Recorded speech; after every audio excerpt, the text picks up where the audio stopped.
176-pounder on a 5'11 frame from Corona, California. No record, an ERA of just under 4, 13 2/3 innings, only 7 hits allowed.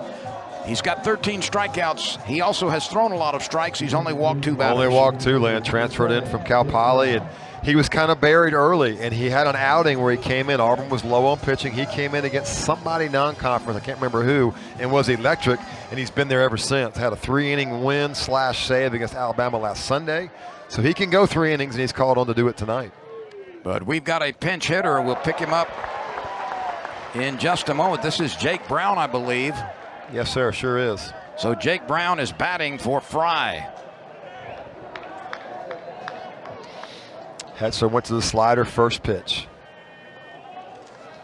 Slider second pitch. I don't know that he'll see anything but sliders with the bases loaded, 2 outs. Brown is hitting .326. 1 home run, 22 driven in. He's down in the count, 2 strikes. 1 swing could erase the lead. And that skips in. A good play by Fralick for keeping it in front of him. Yeah, these 2 catchers, we haven't said much about them, which is a good thing. We haven't mentioned Fralick much at all behind the plate, and outside of Luis Hernandez throwing, these 2 guys done a great job. That was a big-time block on an overthrown slider. The 1-2 pitch. There's an LSU Tiger on every base. The infield is back, so is the outfield. A smash to center field, but it's headed right toward Carter, and he doesn't have to move much. Bristol Carter takes the hard hit ball, yet another fly ball out, and the LSU Tigers load the bases but cannot push sits between these teams so far tonight.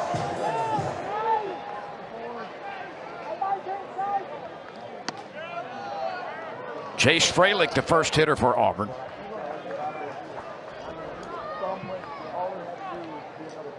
Connor Ware faced 4 batters in relief in the 6th inning. He retired 3 of them, including a walk and a strikeout. I think the gap, Lynn, between the left-handed hitters being dominated by left-handed pitchers and across the baseball world really is closing. There's a time where there's some guys in the Major League Baseball world who made a lot of money being left-handed specialists, and they're still there. But I think hitting, the analytical side of hitting is getting so much better. I think the gap is closed on left-handed hitters just having more of an opportunity against left-handed pitchers. There's a big swing and a miss. Fralick goes down on strikes. That's the 2nd strikeout for Connor Ware. A good sequence there for him. Connor Ware against Chase Fralick.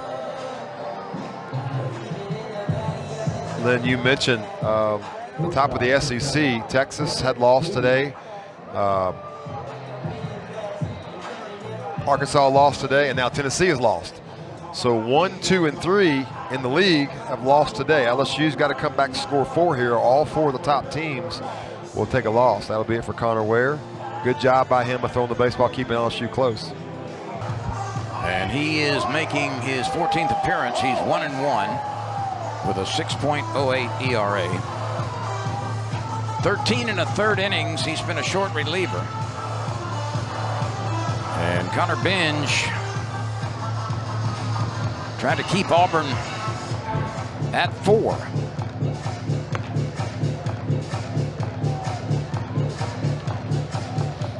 Walks can be a factor. He's got the strikeouts, but the walks, 10 walks in 13 innings, can definitely be a factor in this situation. He's great arm, electric arm, quick, got great life on the end of it. He just needs to be in the strike zone. He's called on.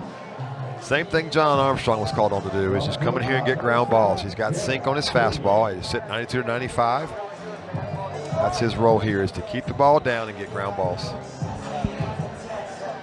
He's only allowed 10 base hits in those 13 1/3 innings.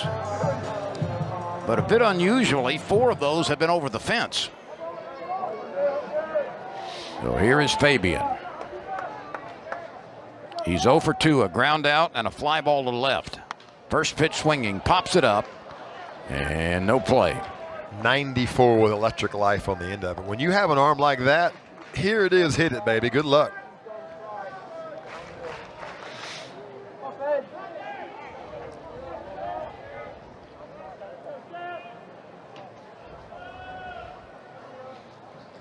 The 0-1. Another swing and a foul tip. Okay, we've seen some really good arms. We've seen some really quick arms. Cade Anderson's arm is electric quick. This arm right here might be the best that we've seen so far in Connor Benj. Just from separation to release point is just minute how quickly he gets the ball in and out of his glove.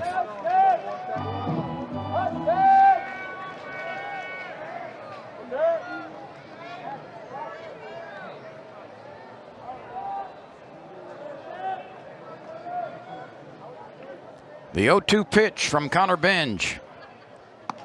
He throws it hard, but he misses. 3 straight, 94, 95, 95. No breaking ball needed here. You know, Lynn, when a team gets in the flat that you and I are calling it, it's the pitching that keeps you going. If you have a flat where you're not pitching well, you're in trouble. But the pitching can buoy or keep the offense afloat for a while. If you can pitch well, you can keep your team in the game long enough to get some runs. Braswell circling around, and that one way up in the air, comes out of the night, and the catch made by the LSU third baseman, and there are 2 outs. Probably Milam's ball because he's got a better angle coming from short. Braswell called him off. They almost ran into each other. Braswell made a pretty tough play. But just back to that, when you can pitch, I mean, it's a 4-1 game. LSU has 6 more outs. They got 2 more shots at this thing. It's not out of reach by any means. If you're not pitching well and you're down by a bunch, it's hard to hit your way back into games when the pitching doesn't do its job.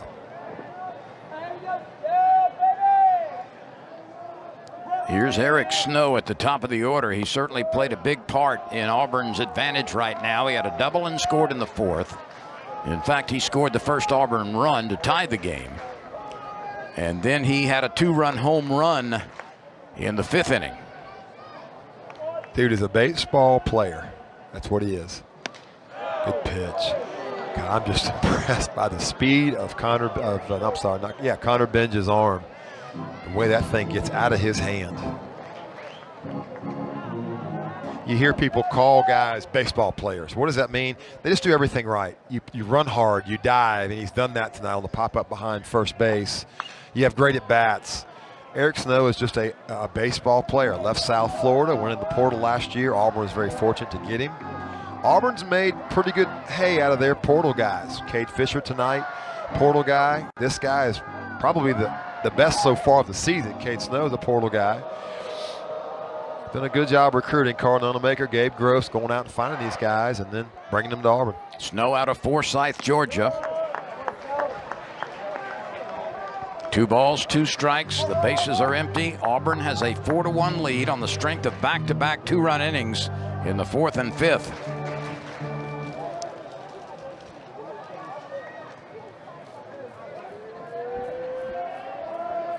And the pitch. Spoiled out of play. That's a parking lot souvenir. What else does a baseball player do? He battles. He never gives in with 2 strikes. And Eric Snow not giving in. Hit .313 on the season. He steals bases. He just plays the game right. He does whatever the baseball thing is in front of him. That's what a baseball player does. And it sounds, I don't know, maybe cliche, but it's not. There's very few guys that really. This is lined into right field and caught out there. And that retires the side as Josh Pearson makes the play in right field on a pretty well hit. Only allowed 3 base hits, and his control was really good after suffering in that department. And the LSU Tigers now, in almost 2 games, Mark, they've been limited to 11 base hits. That's very unlike LSU normally. You're right, and that's the link that's missing right now. There's a good. Gets the inning started. The Tigers have had 1, 2, 3, 4, 5 base runners now over the last couple of innings. So the quality at bats have been pretty darn good. A good one there. He got a breaking ball from the pitcher at Auburn and hit it back up the middle. So the at bats are good. And we're going to have a pinch hitter here.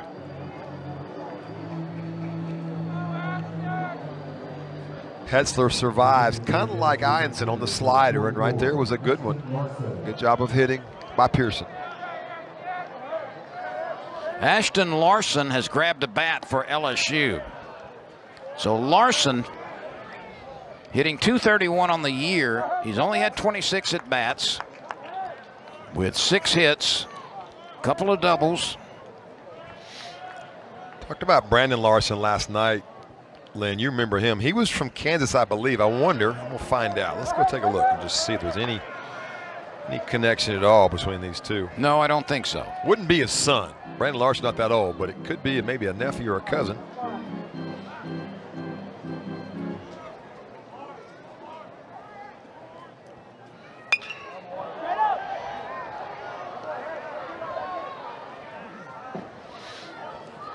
LSU needs base runners and a couple of clutch hits. Trailing 4-1, we're getting late. This Auburn team trying to win a series for the 4th time this year. And you kind of feel like LSU need to do something now, the 8th inning. The pressure will really build in the 9th, especially with a 3-run lead. That 3-run lead, when you get to the 9th inning with 3 outs left, there's more pressure. This is the inning, really. You really like to see them put 1 or 2 on the board, narrow the gap, and take it into the 9th inning a little closer. Larson hasn't played a lot this year. Last year he batted .298 as a freshman. He started 40 games. And he smacks this one. It's pretty well hit, but it's not going to get over the head of the center fielder, who started in and then retreated quickly. And Larson gave it a ride, but Bristol Carter was equal to the task in center field. So another well-hit ball, another fly ball out for LSU. 5 of the last 6, just right on the screws, but yet right at the defense of Auburn.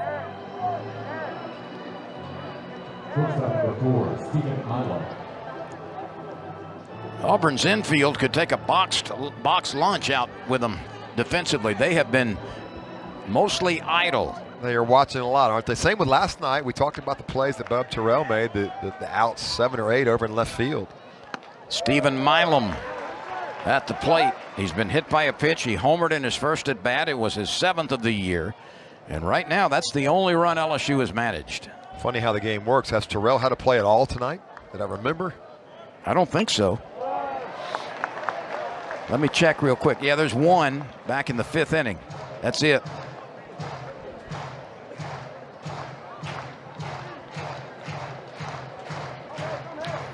One, two, three, 4, 5, 6, 7, 8, 9, 10, 11, 12, 13 fly ball outs.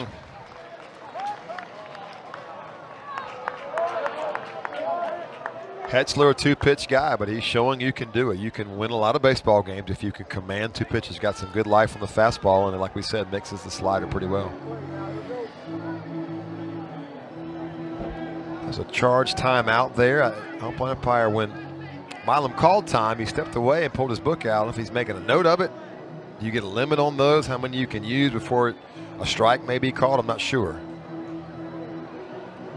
LSU is fond of disrupting the pitcher's rhythm with offensive timeouts.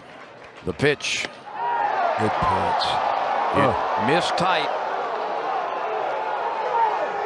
Although the 7,000 plus, the largest crowd in the history of Auburn baseball in this ballpark, doesn't agree with that. I think it was a good call. I think it was in. It was a great pitch and a really good take by Milam. He didn't have much choice, but I think it was in.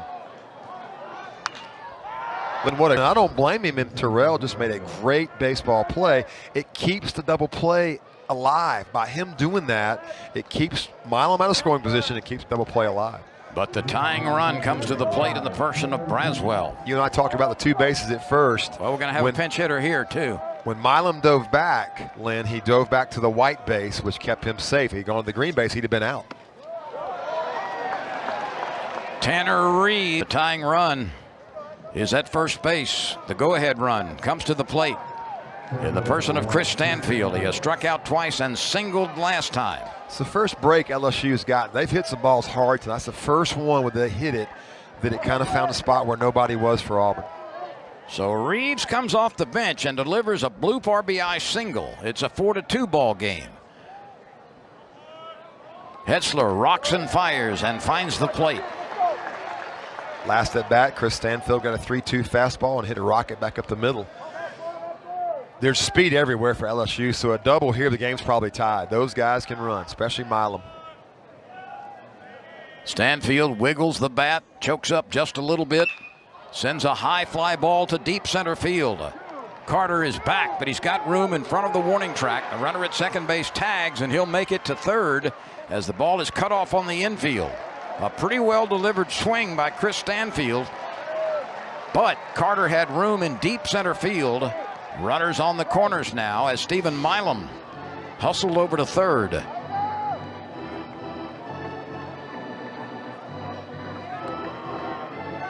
That turns the lineup over. It's Curiel coming to the plate. He's 1 for 4. Last time he lined out to the shortstop, Fabian.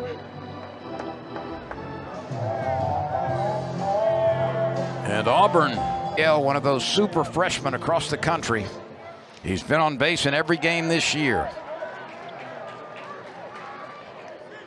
The pitch. Burns the strike zone. Good fastball down and away. This is the big moment in this game. The good news for LSU is if they don't get the runs they need, they'll have the meat of their order coming up in the 9th inning. But a big moment here for Curiel to try to give Jones a shot. Jared Jones is on deck. Curiel swings and fouls that one off. He falls behind 0-2. He is a very good two-strike hitter, however. Mookie Wilson. That's what it reminds me of. Remember Mookie Wilson with the New York Mets? Curiel kind of lean, kind of has that look, maybe a little Ichiro look to him, but definitely a Mookie Wilson look to him. Similar batting stance. This is chopped on a couple of hops, foul pass first. The inning started when Pearson singled. With one out, Milam singled.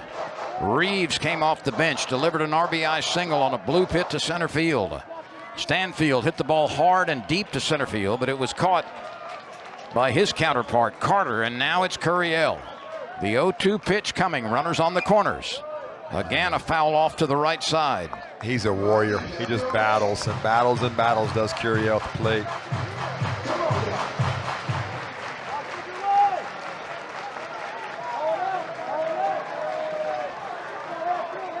0-2 count. He's fouled off 2 good pitches. Hetzler has some room to nibble. I like it. Tried to go in, just missed. Like the call. That one missed very high.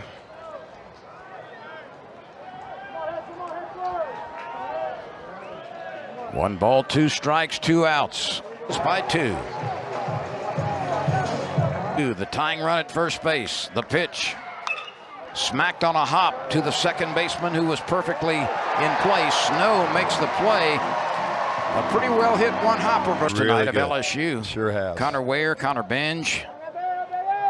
Benge in the game for his first complete inning of relief. Wow. Strike 1 to Rembert. I think we all agree on this. Umpires make some mistakes here and there. He made one. Really the first one of the game. It's been a pretty well called game.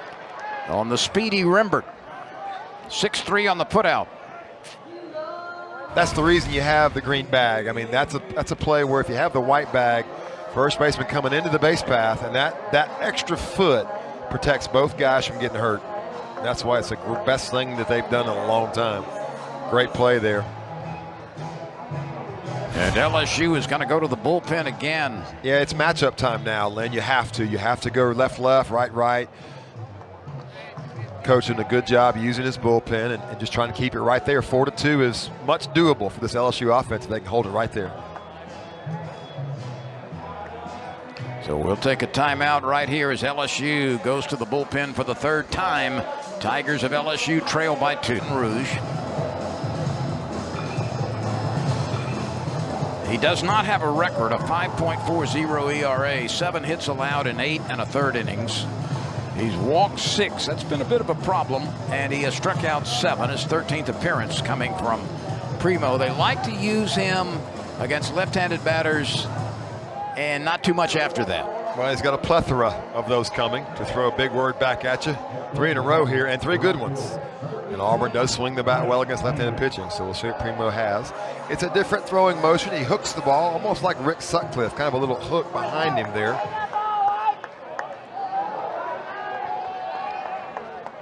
And the first pitch to Ike Irish. Irish has struck out. He has doubled in a run. He has bounced back to the box. And Right now he's got a count of 1 strike. 1-1 now. It's really a unique throwing style for Primo. It's really almost like a catcher. The ball, when you watch his hand drop out of his glove, most pitchers will drop below their belt. You see the belt buckle there. His hand does not drop below his belt. He comes up, separates pretty much straight back, short and quick.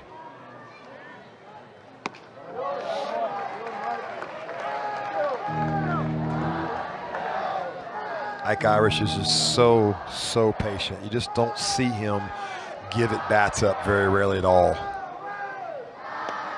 Pitch.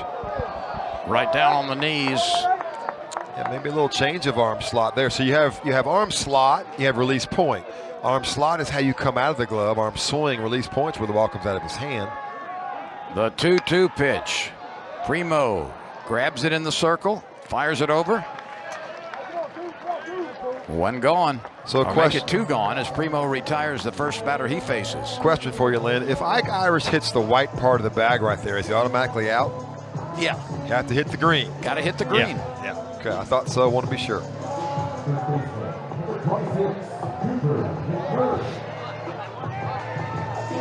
So here's McMurray. He followed Irish's RBI double with one of his own back in the 4th. He's 1 for 3. He has also fly to right and fly to left. They play him to pull in the infield.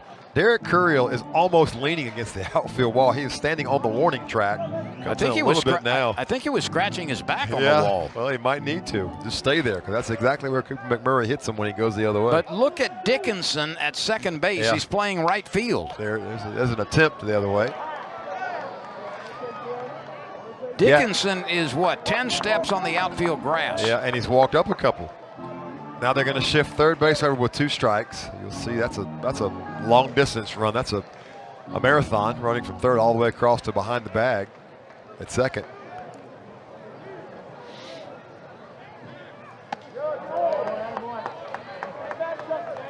Aram Beatty entered the game behind the plate. So it's Aram Beatty defensively now for LSU. Cade Arambidi, a freshman with a lot of potential.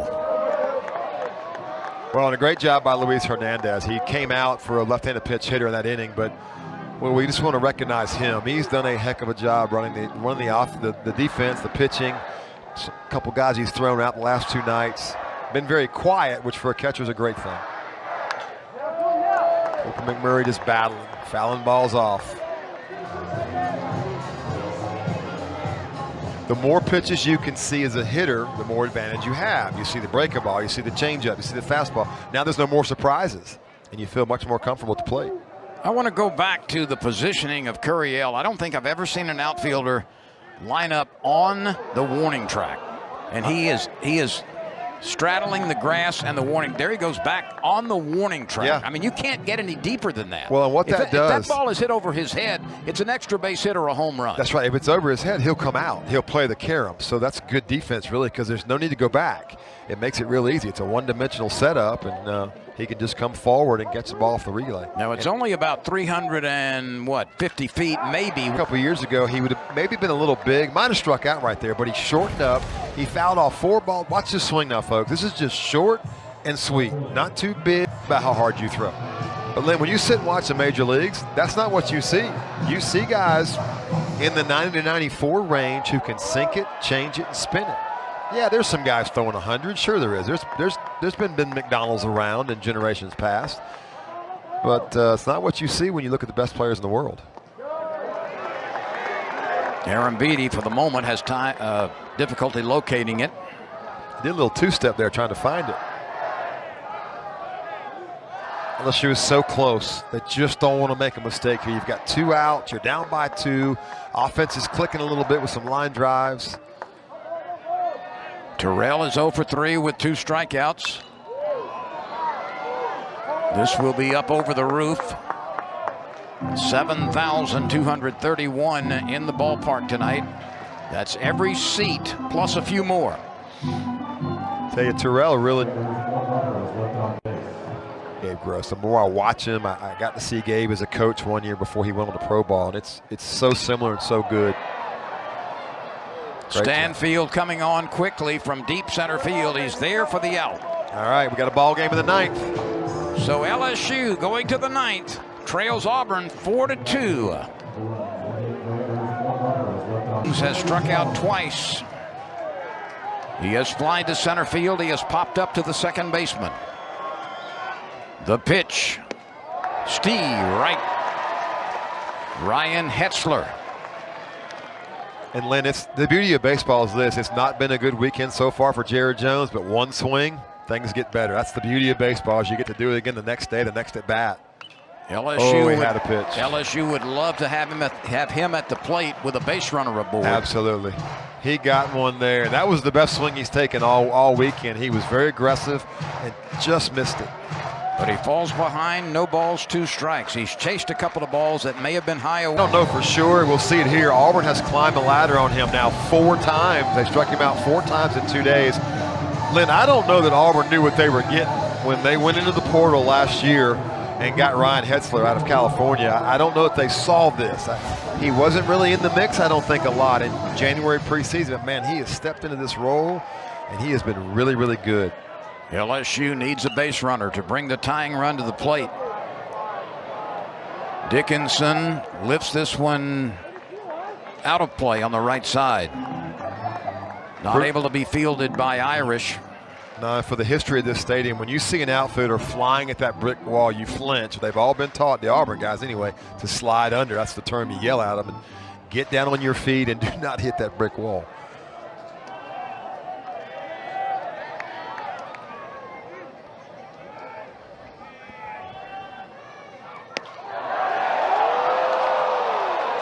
Yikes. You can hear the crowd voice its disapproval.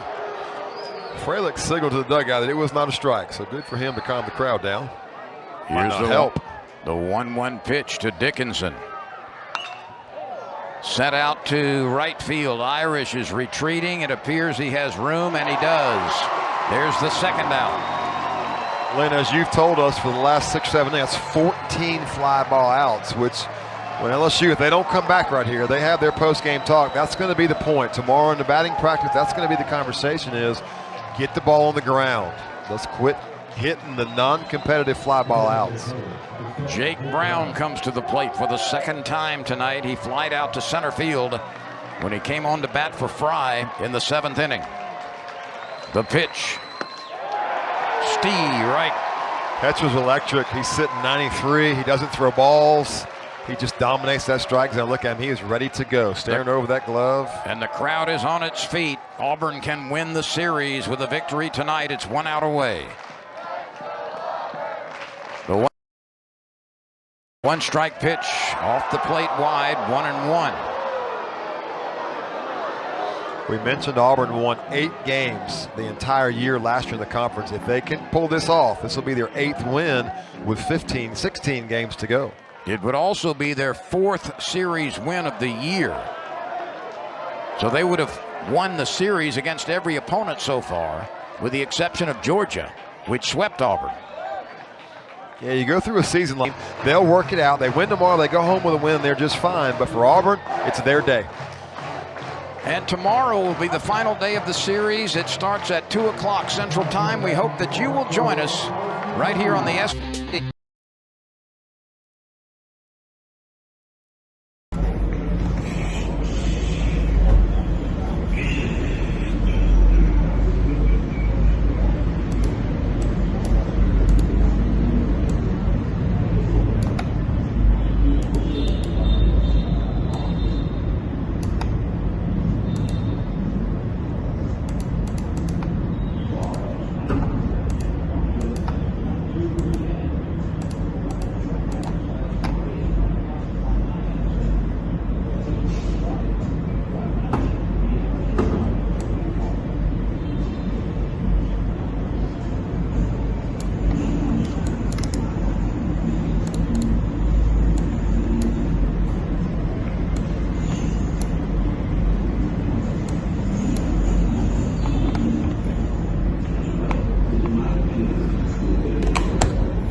Hãy subscribe cho kênh Ghiền Mì Gõ để không bỏ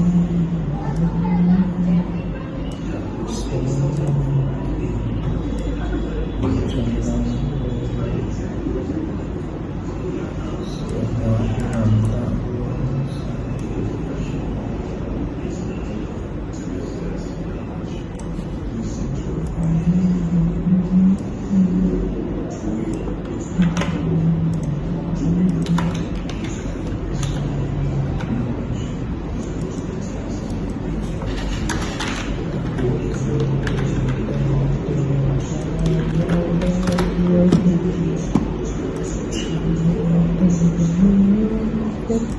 hấp dẫn.